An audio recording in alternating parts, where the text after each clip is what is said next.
एक बार की बात है, एक गांव में बौद्ध धर्म का प्रचार करने के लिए बौद्ध भिक्षु रुके हुए थे और उस गांव के लोगों की समस्याओं का समाधान कर रहे थे। तभी उनके पास एक व्यक्ति दौड़ा चला आता है और उन्हें प्रणाम करते हुए कहता है, महाजन, मेरी एक बेटी है जिसे बहुत ही जल्दी गुस्सा आ जाता है और गुस्से में पता नहीं वह क्या क्या कर जाती है। उस व्यक्ति की यह बात सुनकर उनमें से एक भिक्षु उठता है और हाथ में एक शीशी लेता है और उस व्यक्ति से कहता है, चलो मुझे अपनी बेटी के पास ले चलो।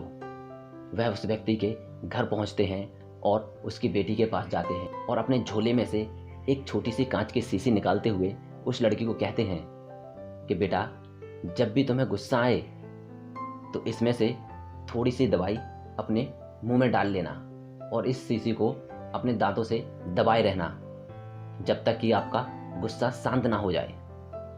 वह लड़की कहती है, ठीक है, और वह वहाँ से चले जाते हैं।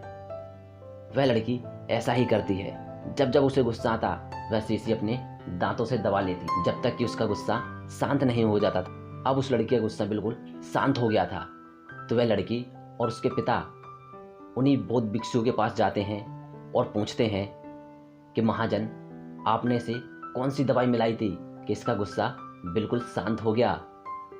तो वह बौद्ध भिक्षु कहते हैं कि मैंने इसके अंदर कोई दवाई नहीं मिलाई थी, इसमें मैंने मात्र पानी भरा था और कुछ भी नहीं।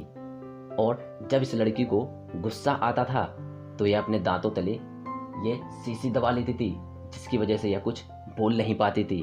और जब व्यक्ति कुछ बोलेगा ही नहीं और शांत रहेगा तो उसका गुस्सा अपने आप ही थोड़ी देर में शांत हो जाता है। वह दोनों बाप बेटी उन्हें प्रणाम करते हुए अपने घर लौट जाते हैं। दोस्तों, अगर आपको कभी भी गुस्सा आए तो आपको, एक बार की बात है, भगवान गौतम बुद्ध के पास उनका एक शिष्य आता है और उन्हें प्रणाम करते हुए उनसे कहता है, हे भगवान, मैं इस देश का भ्रमण करना चाहता हूँ और मैं इसके लिए आपका आशीर्वाद चाहता हूँ। शिष्य की यह बात सुनकर भगवान गौतम बुद्ध उनसे कहते हैं, देश में भिन्न भिन्न प्रकार के लोग हैं, कुछ अच्छे हैं तो कुछ बुरे हैं। बुरे लोगों ने यदि तुम्हें भला बुरा कहा तो तुम्हें कैसा लगेगा?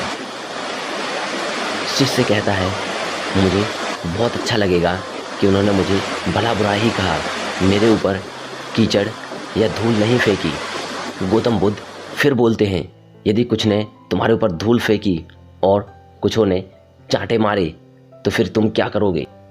तो शिष्य फिर कहता है, मैं उन्हें भी भला ही कहूँगा कि उन्होंने सिर्फ हाथों से मारा, डंडों से नहीं पीटा। तो बुद्ध फिर बोल उठते हैं, यदि कुछों ने डंडों से भी पीटना शुरू कर दिया तो फिर क्या करोगे? तो शिष्य कहता है, मैं उनका भी शुक्रगुजार करूँगा कि उन्होंने सिर्फ डंडों से ही पीटा, हथियारों से तो नहीं मारा। तो भगवान गौतम बुद्ध फिर बोल उठते हैं, देश में कई जगह तुम्हें डाकुओं का सामना करना पड़ेगा और डाकुओं ने तुम्हें हथियार से मारा तो फिर तुम क्या करोगे? मैं उनका भी धन्यवाद करूंगा कि उन्होंने सिर्फ हथियारों से पीटकर छोड़ दिया, मेरी जान नहीं ली। तो भगवान गौतम बुद्ध फिर बोल उठते हैं, यदि उन्होंने तुम्हारी जान ले ली तो फिर क्या करोगे? तो शिष्य बड़े ही मुस्कुराकर जवाब देता है कि यदि उन्होंने मेरी जान ले ली तो मैं उनका कभी एहसान नहीं भूलूंगा, क्योंकि यह दुनिया बड़ी ही बेकार है। जब तक जीवन है, जब तक दुख ही दुख मिलते हैं यहाँ, और यदि खुदकुशी की जाए तो वह सबसे बड़ा पाप होगा, और यदि कोई मार दे तो मुझे इस जाली दुनिया से छुटकारा मिल जाएगा और मैं परमात्मा के पास खुशी खुशी रहूँगा। भगवान गौतम बुद्ध अपने शिष्य के यह जवाब सुनकर बड़े ही प्रसन्न होते हैं और कहते हैं, जाओ, मेरा आशीर्वाद तुम्हारे साथ है, तुम एक सच्चे साधु हो। यही साधु की निशानी होती है कि कोई कुछ भी करे, कुछ भी कहे, वह मुस्कुराकर आगे बढ़ते जाए बिना कुछ अपशब्द कहे, वही सच्चा साधु कहलाता है। दोस्तों, ऐसे ही और वीडियोस के लिए चैनल को सब्सक्राइब जरूर करें। जय हिंद। एक बार की बात है, भगवान गौतम बुद्ध पेड़ के नीचे बैठे और अपने शिष्यों के कुछ प्रश्नों के उत्तर दे रहे थे। एक शिष्य खड़ा होता है और पूछता है गौतम बुद्ध से, गुरुजी, सबसे बड़ा दयावान कौन होता है, या सबसे बड़ा दयावान किसे कह सकते हैं? तो भगवान गौतम बुद्ध कहते हैं कि मैं आपको एक कहानी के माध्यम से समझाता हूँ कि सबसे बड़ा दयावान कौन होता है। एक बार की बात है, एक व्यक्ति कहीं जा रहा होता है। उसे बड़ी जोर की प्यास लगती है, तो पास में एक कुआं मिलता है उसे, और उस कुएं से पानी खींचने लगता है। लेकिन अचानक ही वह उस कुएं में गिर जाता है। वह व्यक्ति मदद के लिए चिल्लाता रहता है, लेकिन कोई नहीं सुनता। थोड़ी देर बाद एक व्यक्ति वहाँ से गुजर रहा होता है।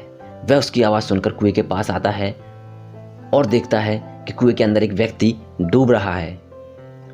कुएं के अंदर गिरा व्यक्ति उस व्यक्ति से कहता है कि मुझे बचाओ, मुझे बाहर निकालो, मैं यहाँ मर जाऊँगा।